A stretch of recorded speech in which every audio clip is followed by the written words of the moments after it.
नमस्कार, news world India में आप सभी का स्वागत है। मैं हूं संतोष तिवारी।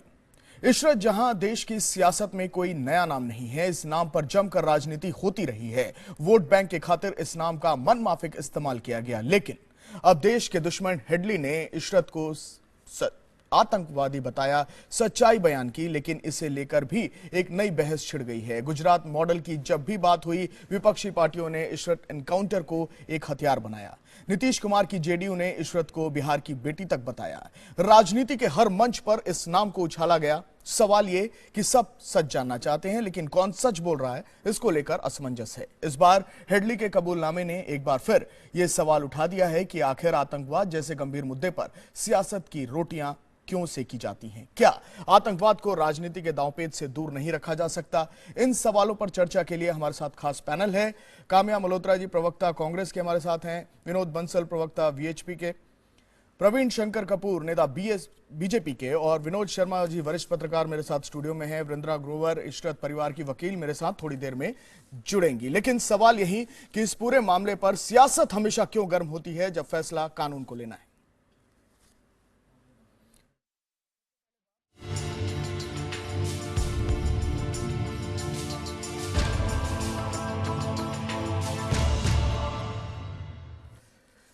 और आइए अब आपको दिखाते हैं आज सुनवाई के दौरान डेविड कोलमैन हेडली ने कोर्ट के सामने इशरत जहां के बारे में क्या सनसनीखेज खुलासे किए और कैसे एक बार फिर इस मुद्दे पर सियासत गर्मा गई है।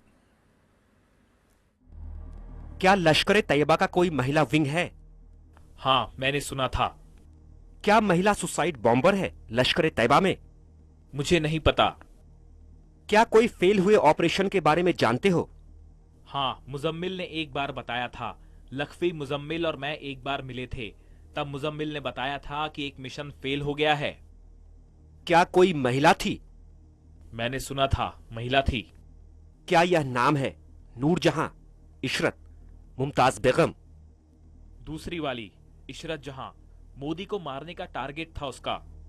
अक्षरधाम हमले की जिम्मेदारी भी इशरत को दी गई थी। एक विवादित एनकाउंटर में मारी गई इशरत जहां के बारे में लश्कर के ही आतंकी डेविड कोलमैन हेडली की कोर्ट में दी गई गवाही से इस केस में नया मोड़ आ गया है। हेडली ने मुंबई की अदालत के सामने खुलासा किया कि लश्कर की महिला विंग की आतंकी इशरत जहां एक सुसाइड बॉम्बर थी। तो उसने तुरंत कहा कि इशरत जहां ये नाम मैंने सुना था और पुलिस के चकमक में मारी गई थी, इसलिए मुजम्मिल भट्ट को झकीउर रहमान लखवी कोस रहा था। हालांकि इशरत के परिवार के वकील अदालत में हेडली के खुलासे पर सवाल खड़े कर रहे हैं। तो उनको नाम दिए गए नूर बेगम, इशरत जहां और मुमताज। उन्होंने उसमें से इशरत जहां का नाम लिया। ये क्या एविडेंस है? ये गवाही हो रही है? ये क्या हो रहा है हिंदुस्तान की अदालत में आज? 19 साल की इशरत जहां का 15 जून 2004 को अहमदाबाद क्राइम ब्रांच ने एक एनकाउंटर किया था। इस एनकाउंटर में उसके 3 साथी भी मारे गए थे। तब गुजरात पुलिस ने दावा किया था कि इशरत लश्कर की फिदायीन दस्ते में शामिल थी और उसके 3 साथियों के साथ गुजरात के तब के सीएम और अब पीएम श्री नरेंद्र मोदी को निशाना बनाने अहमदाबाद आई थी। बाद में गुजरात हाई कोर्ट के आदेश पर बनी एसआईटी ने मुठभेड़ को फर्जी करार दिया था। फिर अदालत के आदेश पर सीबीआई ने जांच शुरू की और 2013 में सौंपी गई चार्जशीट में उसे बेगुनाह बता दिया। सीबीआई ने इस केस में पूर्व डीआईजी डीजी वंजारा समेत 7 पुलिस वालों को आरोपी बनाया, लेकिन आईबी ने सीबीआई की दलील ये कहकर खारिज कर दी कि वो सिर्फ स्टूडेंट थी, तो हथियारों के साथ अहमदाबाद क्यों पहुंची, और अगर उसे अगवा किया गया था तो फैमिली ने रिपोर्ट क्यों नहीं दर्ज कराई। Team news world India. Ishrat जहां हमेशा से सियासी मुद्दा बनकर रही, चाहे वो आतंकवाद से जोड़ी गई या फिर गुजरात मॉडल से या फिर बिहार में विकास से। जब जब उनका नाम जुड़ा, उनको बिहार की बेटी कहा गया और इस देश की राजनीति में एक अलग रूप, एक अलग तस्वीर दिखाने की कोशिश इशरत जहां के जरिए की गई। लेकिन अब सच्चाई खुद एक आतंकी बता रहा है, डेविड कोलमैन हेडली बता रहा है। विनोद शर्मा जी, मैं शुरुआत इस पूरे बहस की आपसे करना चाहता हूं इस पैनल में। क्यों हम एक आतंकी की बात के कुछ सिरे को एकदम सही तरीके से स्वीकार करते हैं जब बात पाकिस्तान से जुड़ती है, आतंकवाद से जुड़ती है, और जब सियासत में वह देश की राजनीति में एक ऐसा खुलासा करता है तो उसके ऊपर एक बहस छिड़ जाती है? देखिए बात है इसमें बेसिक इशू क्या है।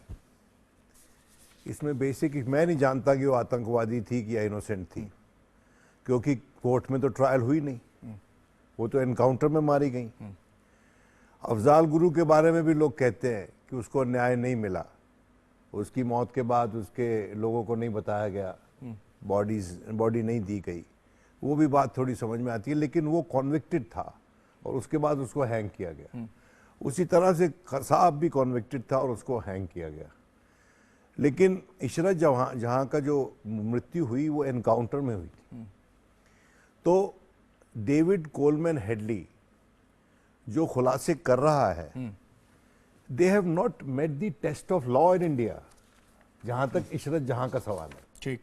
और मैं समझता हूं कि हमारे देश में जब तक कोई गिल्टी साबित ना हो जाए वो इनोसेंट रहता है। रही बात डेविड कोलमैन हेडली के खुलासे की कि आईएसआई संलग्न थी या नहीं थी, वो इन्वेस्टिगेशंस ने प्रूव किया है। ठीक है कि आईएसआई संलग्न थी।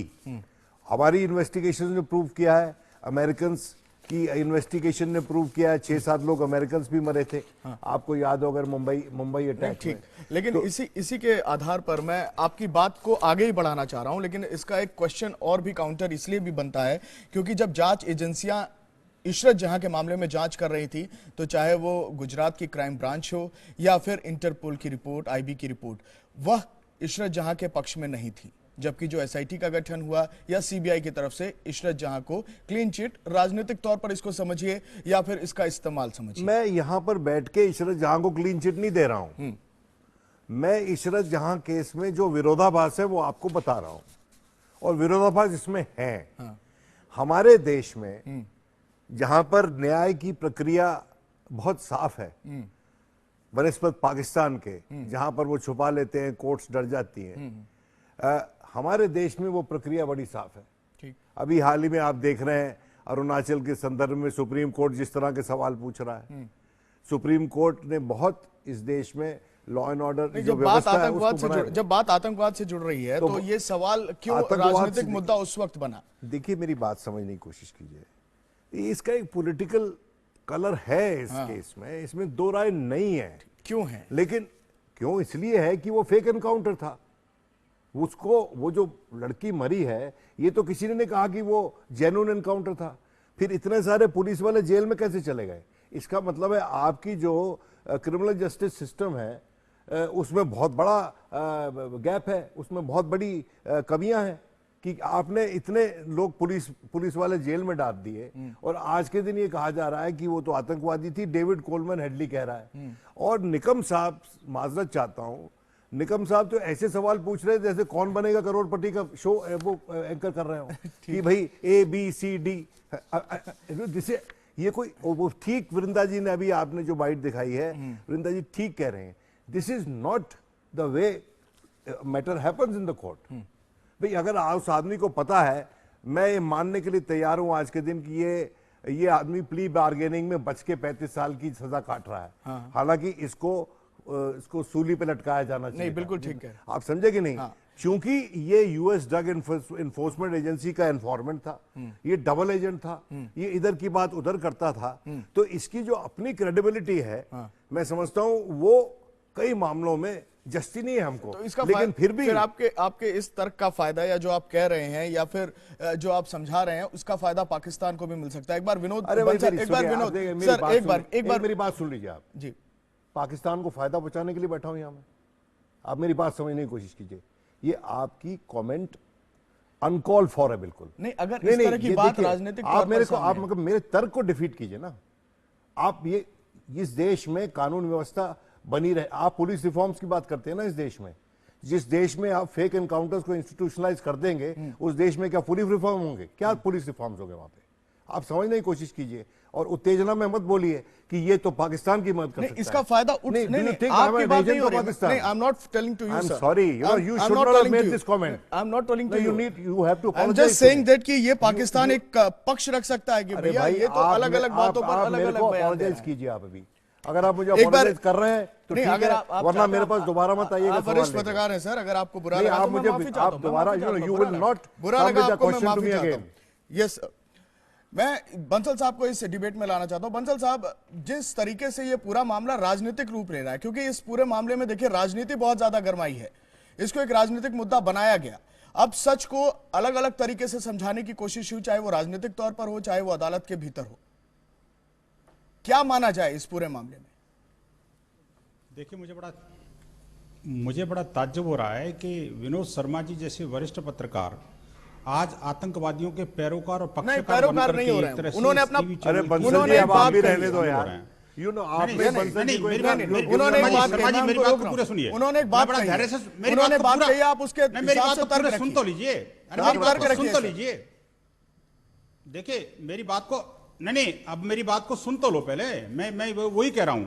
देखिए, मेरे को बड़ा ताज्जुब हुआ, विनोद शर्मा जी ने एक बात जो कही कि भाई ये जो अफजल गुरु को कन्विक्ट तो किया गया, लेकिन वो आतंकवादी डिक्लेयर करने में उनको तक हेसिटेशन हो रहा है। मुझे लग रहा है कहीं ना कहीं जेएनयू में जो कुछ हुआ कल परसों में और जो आज प्रेस क्लब में हुआ, संभवतः कहीं क्या विनोद शर्मा जी इस बात को जस्टिफाई करेंगे? एक बात, सुलझी हुई बात कही उन्होंने सर। मेरी बात को पूरी होने दीजिए। एक सुलझी हुई बात उन्होंने कही है, देखिए उस पर अब आप इसको पर दूसरे तरीके से तोड़ रहे हैं। मेरे सामने बैठे हैं सर, अब आप इस तरीके को अपने तरीके से इंटरप्रेट मत करिए। मैं चुप हो जाता हूं। उन्होंने सुलझी हुई बात, अपनी बात पूरी रख लीजिए, मैं बाद में बात करूंगा। बोलिए। मैं आपको समझा दूं बंसल जी, मैंने क्या कहा था। आपकी मैंने बात ये पूरी हो कहा गई? था कि अफजाल गुरु मेरे को नहीं, मुझे आतंकवाद मेरे को बोलने दोगे, नहीं बोलने दोगे? मैं चुप रहूं पहले। आप सुन लीजिए, आतंकवाद के मामले में अफजाल गुरु तो कन्विक्टेड था। कोर्ट प्रोसेस के जरिए उसको हैंगिंग कन्विक्टेड था, इसका मतलब आतंकवादी था कि नहीं था? मुझे बताइए आप। अरे भाई, अरे कन्विक्टेड था तो क्या मतलब मानते हैं कि नहीं मानते शर्मा जी? मुझे बताइए पहले। ऐसे आपके शब्द इस्तेमाल नहीं करूंगा। नहीं, मतलब क्या? भाषा से आप प्रभावित नहीं क्या हूं। मतलब? आप भाषा को विश्व हिंदू परिषद की भाषा से प्रभावित नहीं हूं। आप वरिष्ठ पत्रकार हैं, मानता हूं इस बात को, लेकिन इसका मतलब ये नहीं है कि आप देश सुनिए की भावनाओं बंसल के साथ जी, खिलवाड़ करेंगे। आपका नाम तो मेरे जैसा ही नाम है, आप विनोद बंसल हैं। आप सुनिए मेरी बात। मैं हिंदू हूं, लेकिन आपकी भाषा से प्रभावित नहीं हूं। सुन रहा था आपकी बात को। नहीं, आप कौन होते हैं मुझे बताने वाले कि मैं क्या बोलूंगा भाई? आपका मैं अपने मन की बात करूंगा, अपने मन की बात कहिए। नहीं, मैंने पूरा लेक्चर सुना। आप मेरे कहने से चलते हैं क्या? आप मेरे कहने से चलते हैं? बात को देखिए। अरे भाई, आप दूसरों को मत बोलिए, अपनी बात कहिए। मैंने बड़ा मर्यादित ढंग से सुन रहा था। हाँ, सुनिए। नहीं सुनिए, देखिए एंकर को थोड़ा बीच में समझना पड़ेगा। या तो मैं चुप हो जाता हूं या इनको चुप करिए। मैं चुप हो जाता हूं, बोल दीजिए। आप अपनी बात रखिए। विनोद बंसल जी, आप अपनी बात रखिए। हाँ, मेरा एक निवेदन क्या है, देखिए शर्मा जी, आपने जो बात कही वो बात मैं ये कह रहा हूं कि आपने कहा अफजल गुरु कन्विक्टेड था, आपने कहा इशरत जहां जो है किसी तरह से वो आतंकवादी नहीं थी, आपने कहा कि कोई गलत बात हो तो मुझे काटिएगा बाद में, लेकिन मेरी बात को सुनना पड़ेगा पूरा। शर्मा जी, देखिए लोकतंत्र में यही तो बात है। एक बात और भी कि आपने कहा इशरत जहां को एनकाउंटर था वो फेक था, ये भी आपने सर्टिफाई कर दिया। मैं ये जानना चाहता हूं, देश का एक वरिष्ठ पत्रकार, और तीसरी बात ये, आपकी बात पर किसी एंकर ने कुछ प्रतिक्रिया दी तो आपको बहुत ज्यादा जबरदस्त चिढ़ लग गई, आपको लगा कि यार ये चुप गई। लेकिन वास्तविकता ये है कि शर्मा जी, आप आतंकवादी को आतंकवादी कहने में अभी भी टीवी चैनल पर हेसिटेट कर रहे हैं, नंबर 1। नंबर 2, जब जेएनयू जैसे शिक्षण संस्था में जिस तरह से आतंकवाद, अलगाववाद और जो आतंकवादियों का पैरोकार वहां पर सरेआम भारत विरोधी नारा लगाते हैं और आतंकवादियों का पक्ष रखते हैं, तो उस समय आप और आपका पत्र दोनों शांत रहते हैं। एक बात, आज जो है ना प्रेस क्लब में जो कुछ हुआ, देश के लिए सबसे बड़ा शर्मनाक घटनाक्रम हुआ आज। आखिरकार क्यों सरकार, पुलिस प्रशासन और जेएनयू चुपचाप है, मौन है? क्यों पत्रकारिता हमारी चुपचाप बैठी हुई है? आज मैं देश से पूछना चाहता हूं, आखिरकार देखिए, इस समय मुद्दा वो नहीं है कि डेविड हेडली ने क्या कहा, इस समय मुद्दा बड़ा वो नहीं है जो कि इशरत जहां ने क्या कहा। इस समय सबसे बड़ा मुद्दा है देश की रक्षा, और देश की रक्षा के लिए हम सबको आतंकवाद को आतंकवादी कहना आना चाहिए, देशद्रोही को देशद्रोही कहना आना चाहिए, और पुलिस प्रशासन अगर नहीं करता तो निश्चित रूप से देश की जनता उसको बर्दाश्त नहीं कर सकती। ठीक। और खासकर देश की राजधानी आपने जो कुछ हो रहा है, आपने अपना कमेंट हो रहा है।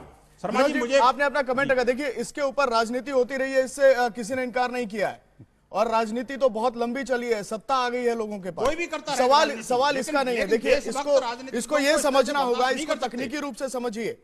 इसका राजनीतिक इस्तेमाल हुआ, इसका अब जब कानून, अब देखिए डीजी वंजारा साहब जो कह रहे हैं इस पूरे खुलासे के बाद, एक बार उनको भी सुन लीजिए कि एक्स डीआईजी वंजारा क्या कह रहे हैं इस खुलासे के बाद। आज डेविड हेडली ने जो भी कुछ कोर्ट के अंदर बताया, तो ऐसे देखा जाए तो ये कोई नई बात बताई नहीं गई है।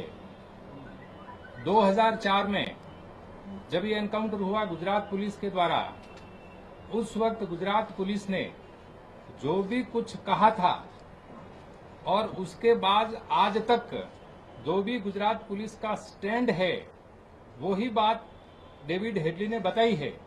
तो ऐसे देखा जाए तो ये कोई नई बात नहीं है, लेकिन फिर भी डेविड हेडली ने जो भी कुछ बताया है उसका इम्पोर्टेंस है। इम्पोर्टेंस क्यों है कि अब तक जो बातें हो रही थी वो कोर्ट के बाहर हो रही थी, और अभी जो डेविड हेडली ने जो बताया है वो कोर्ट के अंदर, that is a deposition before the court. ये बिफोर द कोर्ट डिपोजिशन है, इसलिए इसका इम्पोर्टेंस है और बहुत इम्पोर्टेंस है, और इसलिए ये महत्व की चीज है हमारे लिए। कुछ नया नहीं है, एक तरह से ये कहा गया है, लेकिन इस पूरे मामले पर राजनीति होगी। जेडीयू ने अपना स्टैंड कई बार रखा। इशरत बिहार की बेटी है, इस मामले को लेकर कितनी रस्साकशी हुई है किसी से छुपा नहीं है। काम्या मल्होत्रा जी को भी मैं जोड़ना चाहता हूं, प्रवक्ता हैं कांग्रेस की। काम्या जी, आप तो गवाह रही हैं उस दौर की जब इस पूरे मामले को लेकर एक राजनीति हुई, इसको लेकर सत्ता में लोग आए, कई लोगों ने सत्ता गंवाई। हमें यह बताइए कि इस खुलासे के बाद इतना उत्तेजना, इतना उतावलापन क्यों लगता है कि इस देश के भीतर एक कानूनी प्रक्रिया को लेकर सवाल उठाए गए, लेकिन उसका ज्यादा प्रयोग राजनीतिक तौर पर होता है? सबसे पहले तो मैं ये कहना चाहूंगी कि जब इशरत जहां और दो लोगों का जो इनकाउंटर हुआ और उसकी जो रिपोर्ट आई, जो मोदी लेड गुजरात गवर्नमेंट और सेशंस जज अहमदाबाद ने रिपोर्ट दी, तो फिर यही साबित हुआ कि ये फेक इनकाउंटर है। उसमें गुजरात गवर्नमेंट और जो अक्यूज्ड अफसर थे उन्होंने भी इसको चैलेंज किया। गुजरात हाई कोर्ट ने कोर्ट मॉनिटर्ड सीबीआई इंक्वायरी बैठाई और उसमें ये बात रीअफर्म हो गई कि this was a fake encounter. ठीक है, अब अगर बीजेपी दोनों जुडिशियल इंक्वायरीज को ना मानना चाहे, if they do not want to believe these two inquiries, then they are welcome to have an independent probe. निष्पक्ष जांच करवाएं, उस पे कौन मना कर रहा है? लेकिन ये तो प्रूव हो गया था ना कि ये फेक इनकाउंटर था। लेकिन काम्या जी, जो इशरत के साथ उस वक्त एनकाउंटर हुआ, प्रवीण पिल्ले उर्फ जावेद शेख कौन थे? ये पॉइंट्स भी आपके पास होंगे तथ्यों में। नकली नोट की तस्करी में शामिल थे। अमजद अली राणा पाकिस्तानी नागरिक बताया गया। जिशान जौहर, इसे भी पाकिस्तानी नागरिक बताया गया। अमजद और जिशान के शवों पर किसी ने कोई दावा नहीं किया। ये भी तो तथ्य है ना। एक एनकाउंटर में एक पक्ष को लेकर अगर हम बहस करें तो लगता है कि उसका पूरा प्रमाण लोगों के सामने सही तरीके से रखना चाहिए। आप ठीक है, आप जो तथ्य रख रही हैं, मेरे पास भी वो इस पेपर में है, लेकिन कुछ ऐसे तथ्य हैं उनको भी सामने रखना होगा। जी नहीं तो they can have an independent inquiry, एक निष्पक्ष जांच दोबारा करवाइए। कौन रोक रहा है बीजेपी को? कौन रोक रहा है सरकार को? विनोद जी देखिए, यही बात मैं कह रहा था कि जब तथ्यों के ऊपर बात होती है इसका अलग अलग मतलब निकाला जाता है। कई तरीके की बातें हैं, कोई किसको फायदा कहां ले रहा है, कौन तरीके से अपने तरीके से बातों को रखता है। लेकिन जब तथ्यों पर बात होती है और जब एक आतंकी इस तरह के खुलासे करता है तो इस देश के अंदर एक नई दिशा पर राजनीति शुरू हो जाती है। देखिए मेरी बात सुनिए, इस पे राजनीति हुई है और बदकिस्मती यह है कि इस देश में अगर आप अपना पक्ष रखते हैं तो आपको विभिन्न प्रकार के आप पे आरोप लगाए जाएंगे। आपको भी बोल दिया जाएगा आप आतंकियों के समर्थक हैं। आपको बताया जाएगा कि आप किस तरह से क्या भाषा इस्तेमाल कीजिए इस देश में। ये राजनीति उस स्तर तक उतर चुकी है। और देखिए मेरी बात समझने की कोशिश कीजिए, किसी के पास देशभक्ति का ठेका नहीं है इस देश में। और इस देश में हमने नाथूराम गॉडसे का जन्मदिन मनाते हुए लोगों को देखा है। तो हम अफजाल गुरु की बात ना करें तो अच्छा है। देखिए इस देश में हर किसी को अपनी बात कहने का अधिकार है और यही इस देश का चमत्कार है और उस चमत्कार को आप बनाए रखें। रही बात, मैं ये कह रहा हूं कि उसने डेपोजिशन किया है। ये जो केस है, ये डेविड कोलमन हेडली का जो डेपोजिशन है, ये 9/11 का 26/11 का डेपोजिशन है। ये 26/11 से रिलेटेड है ना। अब इशरत जहां 26/11 से तो रिलेटेड नहीं है, लेकिन ओवरऑल जो टेरर रूब्रिक है उसमें आप उसकी बात कर सकते हैं, एक बिग पिक्चर में वो ओवरऑल रूब्रिक में आप उसकी बात कर सकते हैं, मुझे इससे कोई प्रॉब्लम नहीं है। लेकिन ये केस, ये जो कोर्ट है ये तो 26/11 का केस सुन रही है। तो अभी आगे वंजारा साहब ने हमें बताया कि पहली बार कोर्ट में डिपोजिशन हुआ है, तो क्या यही कोर्ट इशरत जहां का केस भी सुन रही है क्या? आप समझिए ना इस बात को। और वंजारा साहब मशहूर किस बात के लिए हैं? इशरत जहां के लिए और एक जो चिट्ठी लिखी थी उन्होंने जेल से उसके लिए हैं। तो हम लोग इस बातों में ना जाएं और हमको एक दूसरे की बात सुनने का संयम दिखाना चाहिए। और यह नहीं कहना चाहिए कि पत्रकारिता कैसे इस देश में होगी। इस देश में पत्रकारिता वैसी होगी जैसी हम करेंगे, ये हमारा अधिकार है। विनोद बंसल जी, सुलझी हुई तौर पर अगर हम इस बात को समझें तो कहीं ना कहीं इस देश के कानून में अगर विनोद शर्मा जी ने कुछ तथ्यों को रखा भी है तो उसके अंदर फैक्ट्स हैं। उन लोगों को जेल हुई है, कितने जो टीम लीड कर रही थी उस पूरे एनकाउंटर को, क्या आपको लगता है कि उस वक्त अगर उनको जेल पहुंचाया गया या उनके ऊपर किसी तरह के आरोप लगे और जांच हुई और वो जांच सही साबित हुए तो क्या उस वक्त कानून गड़बड़ था? आप ये कहना चाह रहे हैं? आप अपने तरीके से कानून को तो नहीं मोड़ सकते ना सर? देखिए, मेरी बात को बिल्कुल नहीं। विश्व हिंदू परिषद का बड़ा स्पष्ट मत है कि किसी भी क्रिमिनल जस्टिस सिस्टम में, किसी भी क्रिमिनल केस में कहीं भी तब तक जब तक कि कानून संबंध कोई निर्णय न आया हो, हमारे माननीय न्यायालयों का कोई स्पष्टीकरण न आया हो, तब तक उस विषय में हमें और हमारे मीडिया को थोड़ा सा संयम बरतना चाहिए। निश्चित रूप से सभी को बरतना पड़ेगा, लेकिन इतना तथ्यात्मक रूप से सत्य है कि अगर याकूब मेनन को फांसी के लिए सजा दे दी गई और रात को 3 बजे तक भी माननीय सुप्रीम कोर्ट को जगाए रखा, हमारे न्यायालय की एक बड़ी महानता है कि 3 बजे तक हमारे जज जगे रहे, पूरा कोर्ट जगा रहा, लेकिन इसके बावजूद भी 50,000 लोग उसके जनाजे में शामिल होते हैं और आज भी अफजल गुरु और याकूब मेनन के खिलाफ के समर्थन में नारे लगते हैं और देशद्रोह, भारत माता के विरोध में नारे लगते हैं, तो दिल आहत होगा ना होगा? वो दिल विनोद शर्मा जी का भी आहत होना चाहिए और न्यूज वर्ल्ड इंडिया का भी आहत होना चाहिए, विनोद बंसल का भी होना चाहिए। लेकिन मुझे दुख इस बात का होता है कि अंत में जाकर के जब टीवी डिबेट्स में हम ये कहें कि अफजल गुरु कन्विक्ट तो था लेकिन आतंकवादी नहीं था। किसने बोला? आखिरकार याकूब मेनन को फांसी तो हुई, सुप्रीम कोर्ट में कितनी बार सुना गया, लेकिन उसके बावजूद भी लोग जो है उसको आतंकवादी नहीं मानते। जी, You make me smile, Mr. Bansal. नहीं, मैं कहता हूं विनोद शर्मा जी ने अभी भी कहा अफजल गुरु को वर्षी मनाने में क्या दिक्कत है? लड्डुओं की तरह मेरे मुंह में आप शब्द डाल रहे हैं। जरा स्पष्टीकरण करें। मैं ये कह रहा हूं जन्मदिन और शहादत दिवस वो मनाएंगे क्या? अफजाल गुरु was convicted in the case relating to attack on parliament, which was a terrorist attack. Okay? समझिए इस बात को। और मैं आपकी भाषा agree or not? I would listen. You can't be. Are you Ujwal Nikam or am I David Coleman Headley? That the way you're questioning me. Please don't do that. नहीं, court am ने I कहा है David sir, Coleman Headley Sharma ji इस and बात you को are आप क्यों Ujwal न कर Nikam? रहे हैं? I'm court sorry. ने कहा है कि वो आतंकवादी था, मेरी उसको बात सजा तो तभी दी है। सुनो। अरे विनोद बंसल जी, आप जिस तंजीम से आते हैं वहां पर हड़काने की प्रथा है।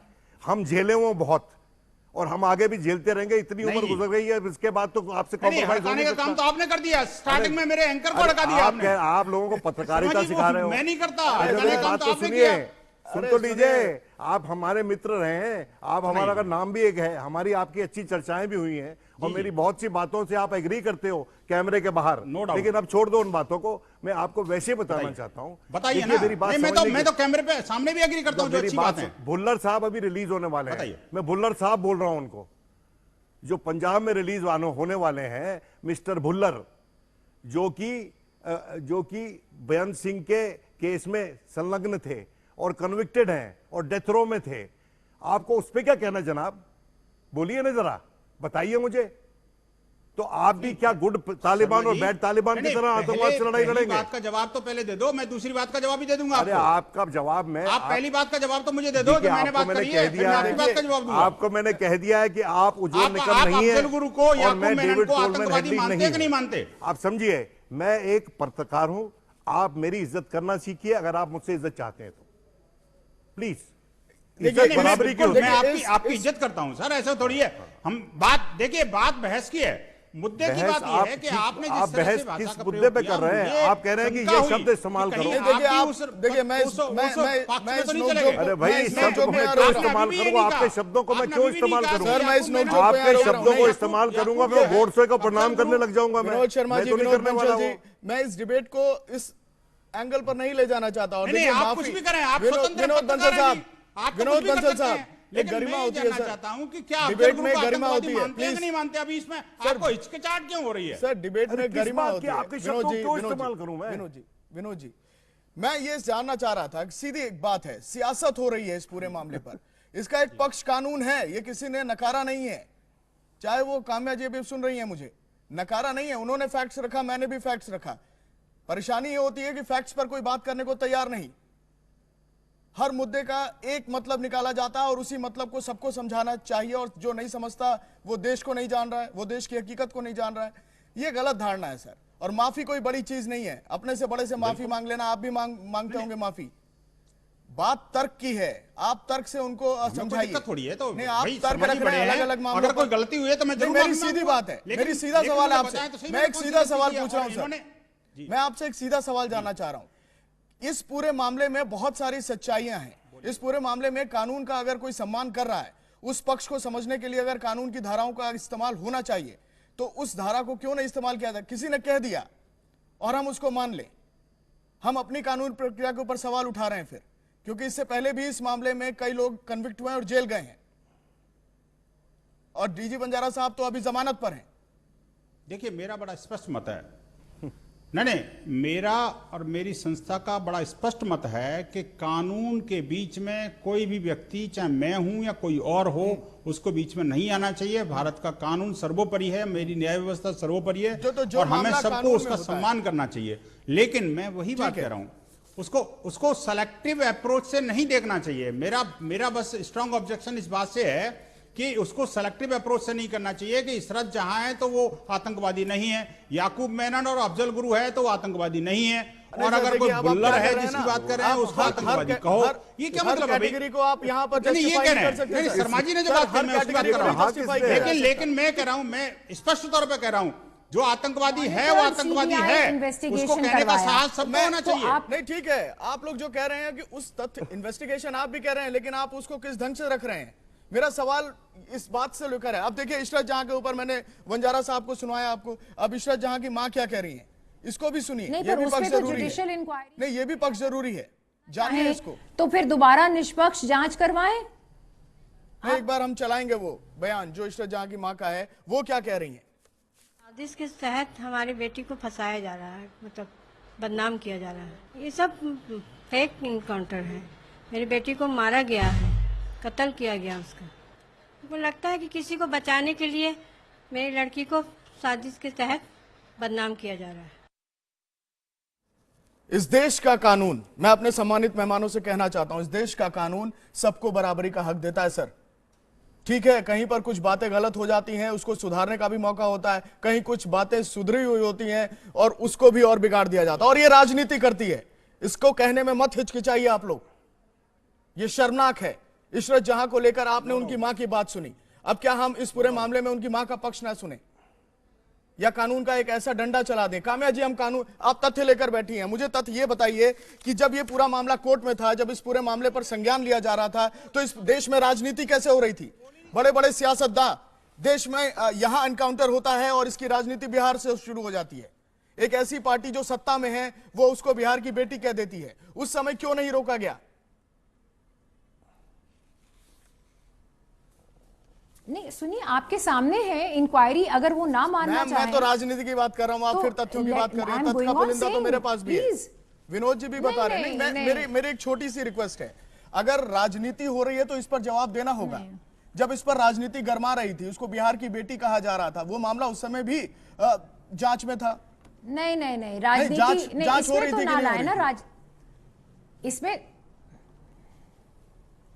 तो सुनिए, उसका आखिरकार मुस्लिम तुष्टीकरण की नीति का बीजारोपण तो कांग्रेस ने किया है ना। वो इसके अलावा बयान कैसे जा सकती हैं? सर, एक बार काम्या जी को सुन लेते हैं, फिर आपके पास आते हैं।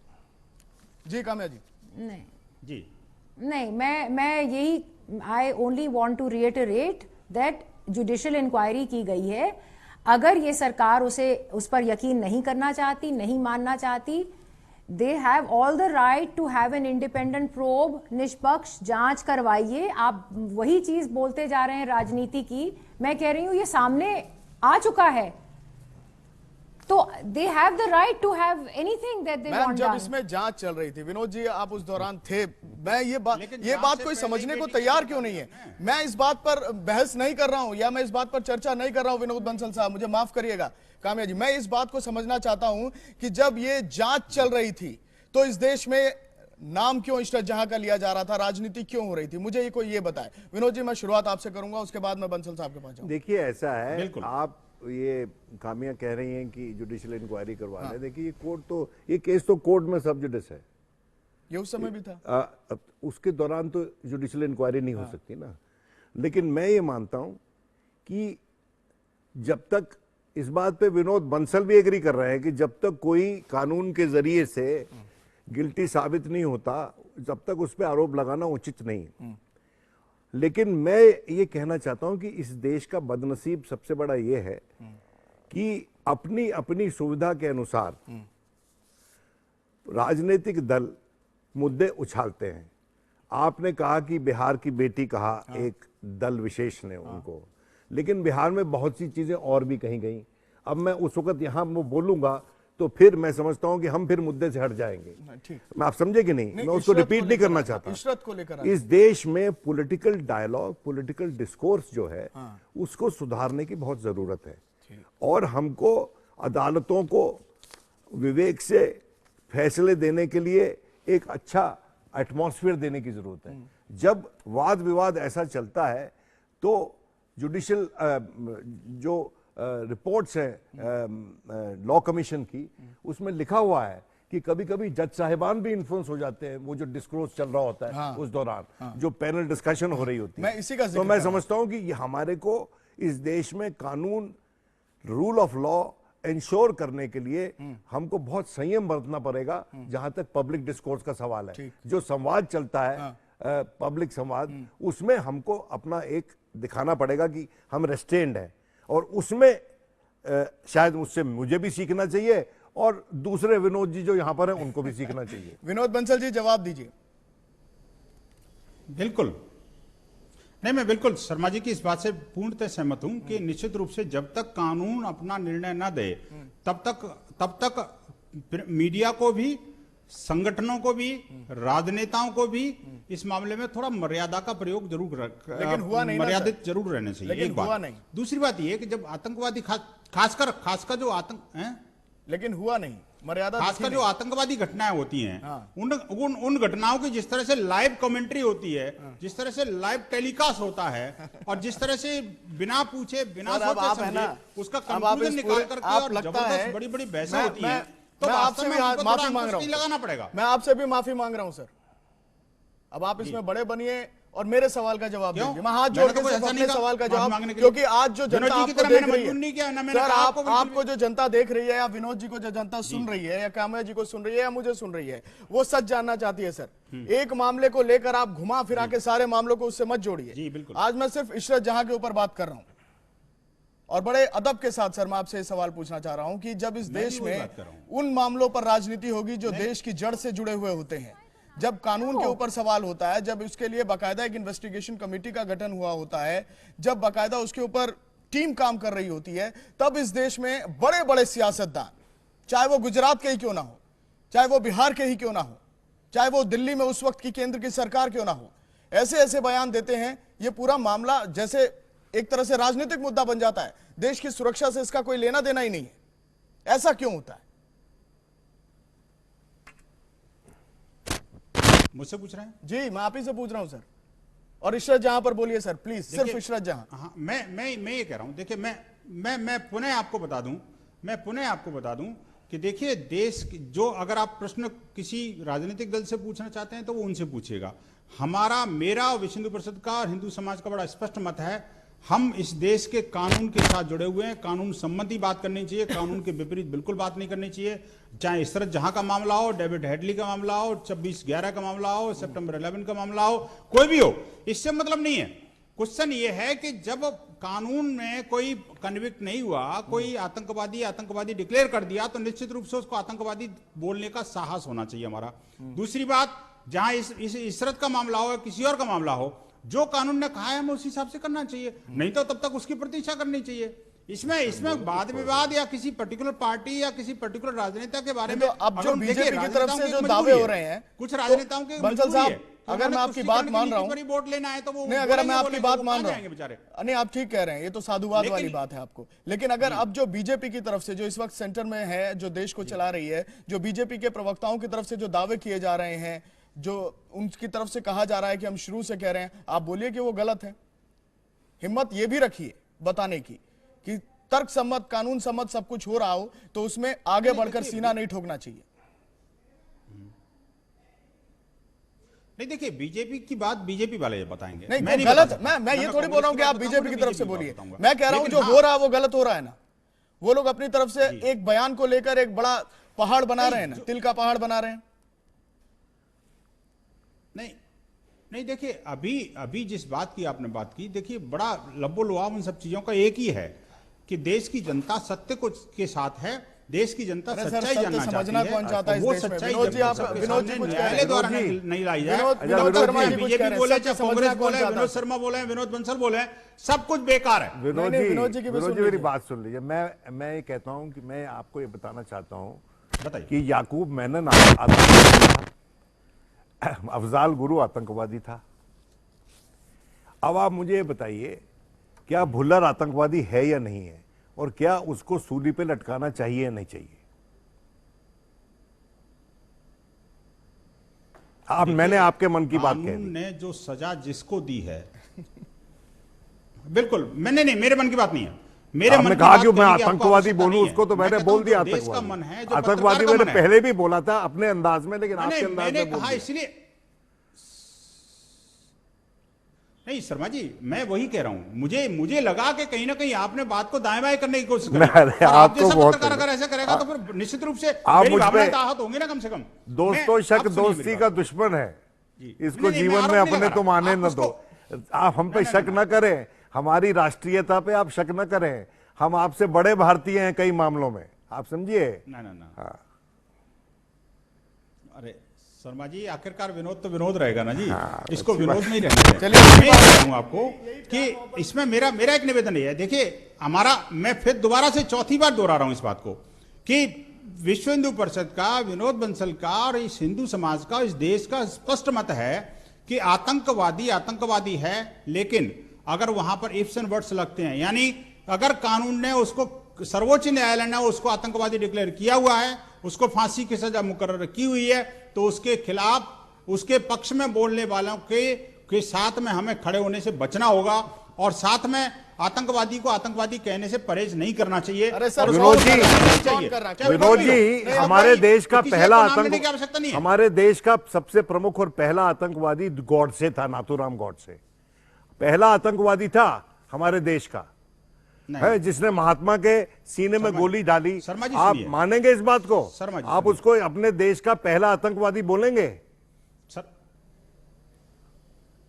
शर्मा जी, मेरी बात सुनिए, एक अपराधी में और आतंकवादी में थोड़ा अंतर। अच्छा, वो अपराधी समझना पड़ेगा। बड़े राष्ट्रपिता को मार दी गोली, वो अपराधी थे, बड़े बुद्धिजीवी भी हैं। वो अपराधी थे, वो आतंकवादी नहीं थे।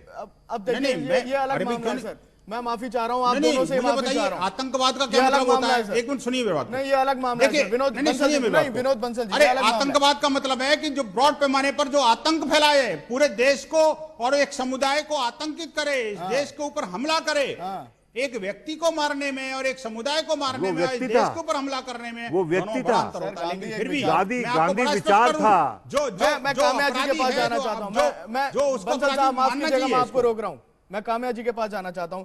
उस वक्त आप सरकार में थे, हम कहां से कहां जा रहे हैं? हाँ, नहीं, ठीक है, जब बात चलती है तो अपने आप को मनवाने की एक्सरसाइज होती है। हम बस ये चाह रहे हैं कि आपकी पार्टी उस वक्त सेंटर में थी। मेरा सवाल सीधा है ड्यू प्रोसेस। मैम ठीक है, आप तथ्य पढ़ रही हैं, मैं देख रहा हूं, मेरे पास भी कागज है। मैं बस ये जानना चाह रहा हूं कि आपकी पार्टी उस वक्त सत्ता में थी जब इस पूरे मामले में कानूनी पक्ष अलग काम कर रहा था और राजनीति अलग काम कर रही थी, और उस वक्त राजनीति में ज्यादा खेल हो रहे थे, राजनीति में ज्यादा ख्याल रखा जा रहा था, अपने आप को और अपने नहीं, इसमें कोई अपनों को राजनीति की बात संभाला नहीं है। जा रहा था। आप बार बार उसी बात को मैं दोहरा उसी रहे बात हैं, को मैं बोल फिर रहा हूं वही मैम, जवाब सियासत दे हुई रही है हूं। इस पूरे मामले आप में, फिर कह सियासत रहे हैं हावी कि हुई है। राजनीति नहीं, आप बिहार के लोग इशरत जहां को बिहार की बेटी माने या आतंकवादी माने, आज कंफ्यूज हो गए होंगे। अब ये सियासत है, इसको नहीं, आप पर कुछ भी अगर- समझिए। सुनिए, नहीं नहीं नहीं, आप बार बार राजनीति का नाम जोड़ रहे हैं अरे इसमें। मैम, हुई है राजनीति। You cannot politicize it in this manner. There is a fact to it also. और इंक्वायरी की रिपोर्ट आई है, आप फिर वही चीज कह रहे हैं।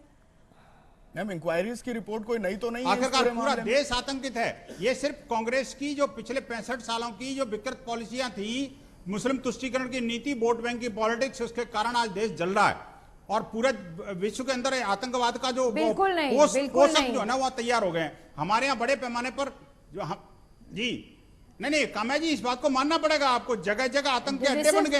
हमारे यहाँ आस्तीन के सांप पल रहे हैं। बीजेपी कर आखिरकार उन आस्तीन के सांपों को निकालने के प्रयास क्यों नहीं करते? नहीं, नहीं, आपने इतने divisive सारे politics गढ़ तो बना आप दिए कर रहे हैं। देश के अंदर। नहीं मेरी बहन, आपको देखिए इस बात को समझना पड़ेगा।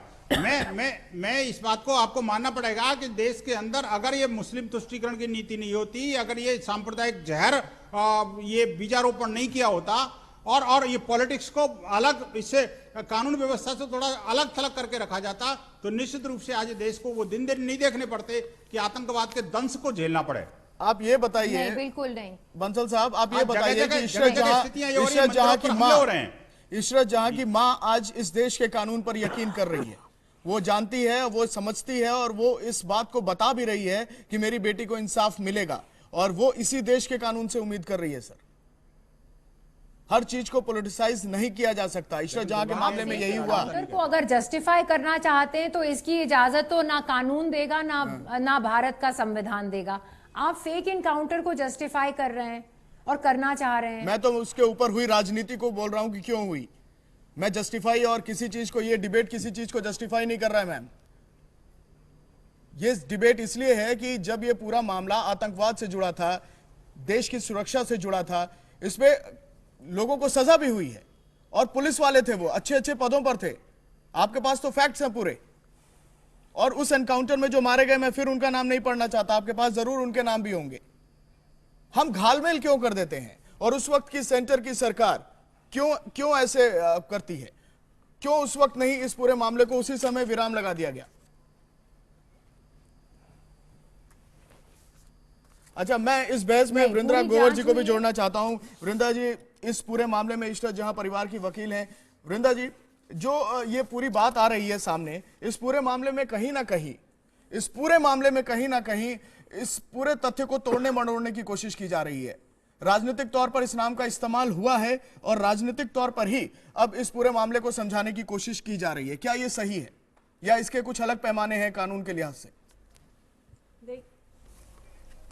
देखिए, कानून में तो आज जो रिकॉर्ड पे आया है, मैं जहां तक हिंदुस्तान का कानून जानती हूं, जो अभी भी कायम है हिंदुस्तान में, ये जो गवाही दी है हेडली ने, वो तो कहता है मैं किसी लश्कर तोयबा के सुसाइड बॉम्बर को जानता नहीं, मैं किसी का नाम जानता नहीं। उसके बाद उसके मुंह में बातें डाल के एक खेल खेला जाता है, जैसे वो करोड़पति वाला खेल कि चलिए आप इसमें से एक नाम चूज कर लीजिए।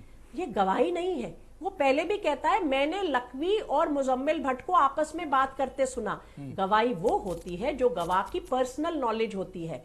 जैसे बाकी 26/11 की बातें में वो कहता है मुझे मालूम है कि ISI का फला आदमी लश्कर के साथ काम कर रहा है। यहाँ पे वो कहता है मुझे नहीं मालूम, मैंने इन लोगों को बात करते सुना। ये गवाही नहीं है, ये लॉ नहीं है, ये एविडेंस नहीं है। ये जिस कागज पे लिखा गया है उसका कोई मतलब ही नहीं है। ये बहुत अचरज की बात है कि ऐसी बातों को आजकल कोर्ट कैसे ले सकती है इन बातों को एविडेंस में। ये एविडेंस नहीं है। एविडेंस ये है, और ये court monitored investigation, high court of Gujarat monitored investigation, जिसमें लिखा है चार्जशीट जो आज भी गुजरात के मिर्जापुर CBI कोर्ट में दाखिल है कि इशरत जहां का कोई टेररिस्ट लिंक नहीं है। ये मैं गुजरात में दाखिल चार्जशीट से पढ़ रही हूं। दूसरा, वो कहते हैं कि ये मुठभेड़ फर्जी थी, इन लोगों को कस्टडी में लेके इनको मार दिया गया था। आज भी वो बात उतनी ही कायम है, और ये बात बोलना, इससे फर्क क्या पड़ रहा है? अचानक एक पॉलिटिकल हल्ला करना है, क्यों हो रहा है ये हल्ला? बस यही हल्ला ही तो परेशानी है मैम, वो रोक दी गई थी। मैं इसी हल्ले की गूंज से तो परेशान हो रहा है ये पूरा देश। मैं यही समझाना चाह रहा हूँ कि अपने अपने तरीके से इस पूरे मामले को मोल्ड कर दिया जाता है, गुमराह किया जा रहा है। देश परेशान नहीं है, नहीं, इसलिए क्योंकि उस इन्वेस्टिगेशन में ऐसे लोगों का नाम आ गया था। 164 के बयान में पुलिस, गुजरात के पुलिस अफसर का बयान है, वो कहता है उसने नाम लिया उस समय के गुजरात मुख्यमंत्री और गुजरात गृह मंत्री ने इस एनकाउंटर करने के लिए हमको कहा। अब ये बयान, ये आज आपकी चार्जशीट में अदालत में पड़ा हुआ है। ठीक है, अब इससे आप भागना चाहते हैं, आप कैसे भागेंगे? क्या ये देश का कानून कहता है कि आप किसी को पकड़ के मार दीजिए? मैं कहती हूं वो बाकी 2 लड़के पाकिस्तानी टेररिस्ट थे, मान लेते हैं 1 मिनट के लिए, मुझे नहीं मालूम, मान लेते हैं। क्या देश का कानून कहता है आप उनको पकड़ के मार लीजिए? ये क्या बोला जा रहा है? वो टेररिस्ट थी कि नहीं? पहले बात तो इसका इस मुकदमे से कोई लेना देना है ही नहीं। दूसरा, हेडली कहता है मुझे नहीं मालूम, मैंने 2 लोगों को बात करते सुना। ये गवाही है, ये एविडेंस है। इस बात पे क्या देश विश्वास कर सकता है? क्योंकि इशारा ऐसे लोगों पर हो रहा है जिससे पूरी राजनीति का खुलासा होता है, इसलिए ये बात को बार बार 26/11 के लिए आप ये गवाही ले रहे हैं। इसका 26/11 से क्या लेना देना? क्यों ये सवाल पूछे गए? इसका तो इस केस से भी लेना देना नहीं है, जब पूरा मकसद ही कुछ और था। मगर कानून इन मकसदों में नहीं घुस सकता। अगर देश को गुमराह किया जाएगा, अगर देश को आज ये बोला जाएगा कि हम किसी को पकड़ के मार लें और आप शाबाशी दें, तो ये हिंदुस्तान में तो नहीं हो सकता।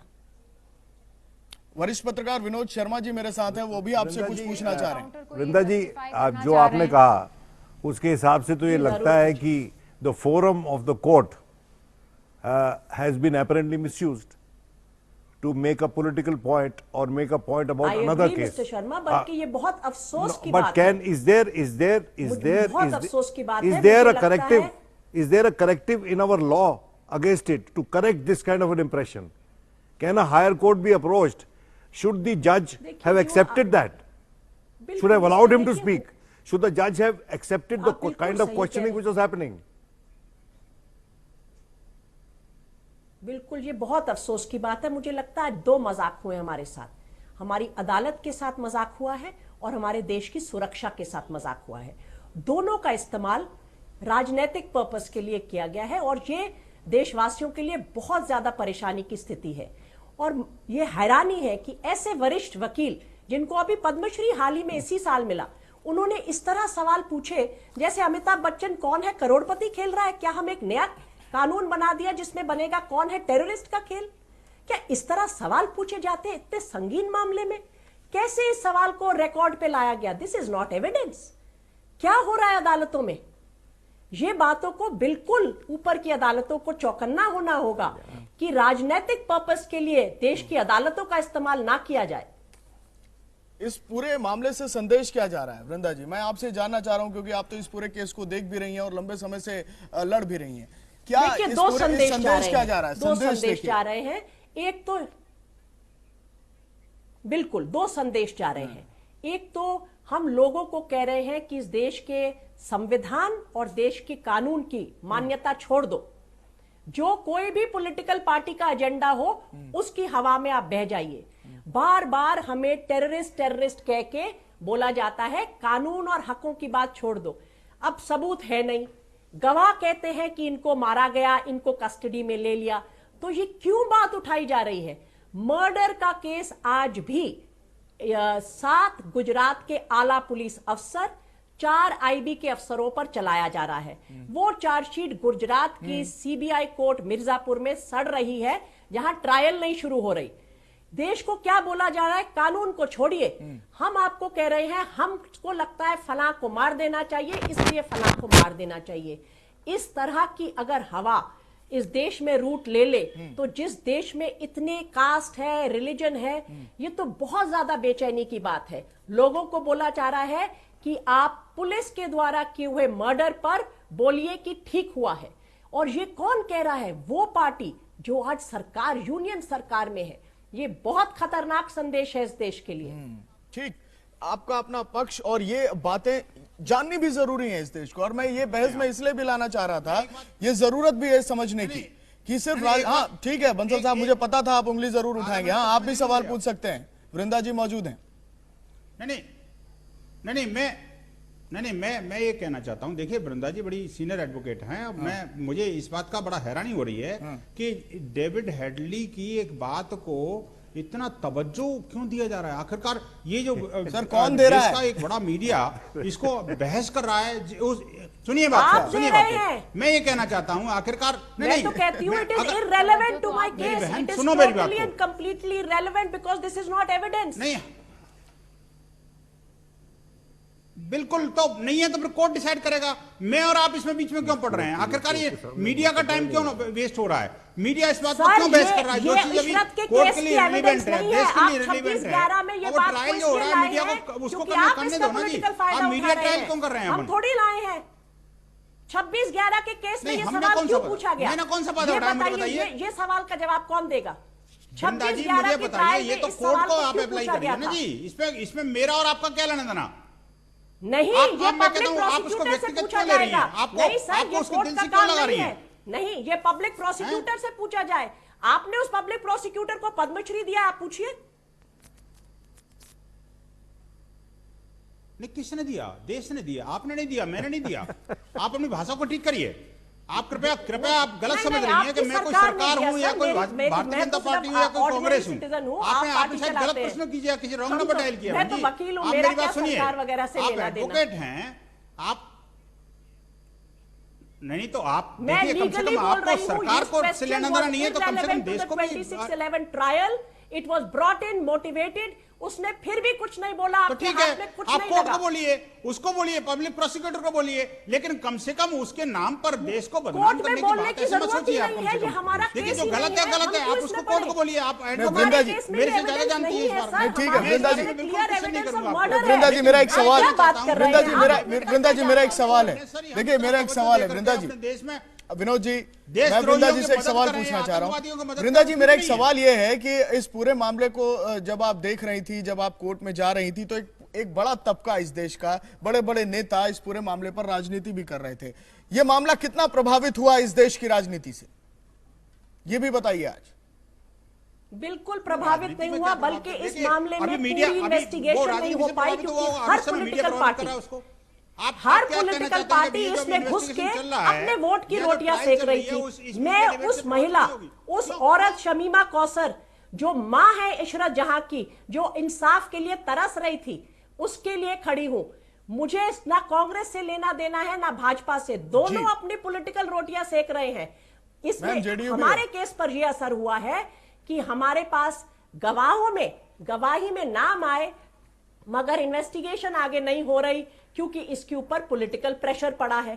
नुकसान किसका हुआ?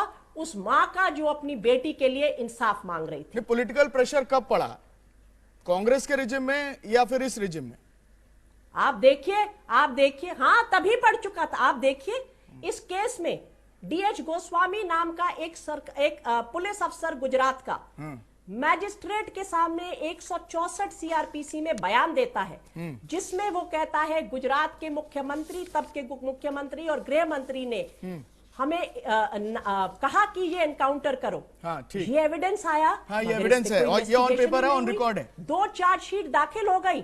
आज तक जी हाँ, ऑन रिकॉर्ड। मैं फालतू बात नहीं बोलती जब तक कि वो रिकॉर्ड पे ना हो। मैं वकील हूं, पॉलिटिशियन नहीं हूं। आज तक वो चार्जशीट दाखिल है, मगर ट्रायल शुरू नहीं हुई। सीबीआई तो अब इंडिपेंडेंट हो गई, मैंने सुना था। सीबीआई ट्रायल क्यों नहीं कर रही उन 7 पुलिस वालों की और 4 आईबी वालों की? वो ट्रायल क्यों नहीं शुरू होती गुजरात में? ये अगर political interference in the administration of justice नहीं है तो क्या है? काम्या जी भी मेरे साथ हैं, कांग्रेस का भी पक्ष रख रही हैं, तथ्यों को भी अच्छी तरह समझ रही हैं। काम्या जी, ये पॉलिटिकल इंटरफेरेंस, और शुरू से ही मैं इस बात का जिक्र कर रहा था, इस पूरे डिबेट को गलत है, बजाय मीडिया में है नहीं। काम्या जी को एक बार, काम्या जी से मेरा सवाल है। विनोद जी, मैं आऊंगा कंडक्टेड कोर्ट सुनिए, कोर्ट कंडक्टेड सीबीआई जांच हुई है, हाँ, और उन्होंने भी इस बात को रीअफर्म करा है। अगर इन दोनों इंक्वायरीज को बीजेपी नहीं मानना चाह रही क्या है, मैं कहता हूँ तो फिर इस बात को बार बार ये कहना कि वो माँ चिल्ला रही है, माँ को न्याय नहीं मिला, इंसाफ नहीं, ये आप दोबारा इंक्वायरी करवाइए, कौन रोक रहा है? उसके बावजूद भी आप कह रहे हैं कि उसको न्याय नहीं मिला, बड़े हास्यास्पद बात है। इट इज योर गवर्नमेंट, आपको निष्पक्ष जांच करवानी है, करवाइए दाखिल हो दोबारा। चुकी है, दोबारा इंक्वायरी नहीं है, चार्जशीट दाखिल हो चुकी है। अब इसमें फर्दर इन्वेस्टिगेशन कीजिए, चाहे वो इन्वेस्टिगेशन जो भी दिखाए उसको खुलासा कीजिए। पर वो फेक इनकाउंटर को तो बार बार जस्टिफाई नहीं कर मेरे पास मैं एक लास्ट कमेंट विनोद शर्मा जी से लेना चाहता हूँ, प्लीज। अब चूंकि ये मामला अभी भी कोर्ट में ही है, इसके ऊपर अभी बहुत जेरें होनी है। विनोद जी, ये पूरा मामला हमने शुरू किया था इसको एक ऐसे मामले से समझने के लिए कि देश की जनता कम से कम इशरत जहां एनकाउंटर की स्थिति को स्पष्ट तरीके से समझे। जो इसका राजनीतिक इस्तेमाल हुआ, जो इसके कानून के लहजे से इसको समझाया गया, इसके बीच में बहुत कंफ्यूजन पैदा हुआ। आपको लगता है ये कंफ्यूजन इससे दूर होगा या बढ़ेगा? देखिए, मेरी बात सुनिए, ये कंफ्यूजन फैलाने के लिए ही बयान लिया गया है। उज्जवल निकम जी यहाँ पर अपने आप को डिफेंड करने के लिए नहीं है, जाने माने वकील है, अलंकृत वकील है, लेकिन ये उज्जवल निकम जी ने ऑन रिकॉर्ड बयान दिया था कि मैंने अपने मन से बना के चलवा दिया था कि अजमल कसाब को बिरयानी मिल रही है आर्थर रोड जेल में।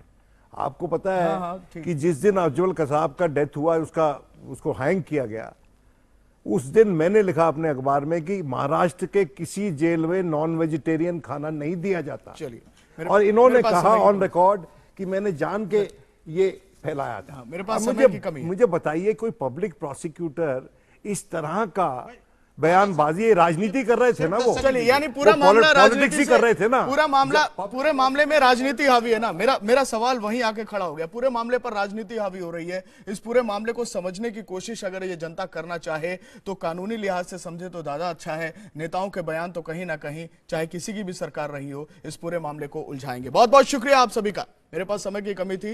न्यूज़ वर्ल्ड इंडिया में खबरों का दौर जारी है।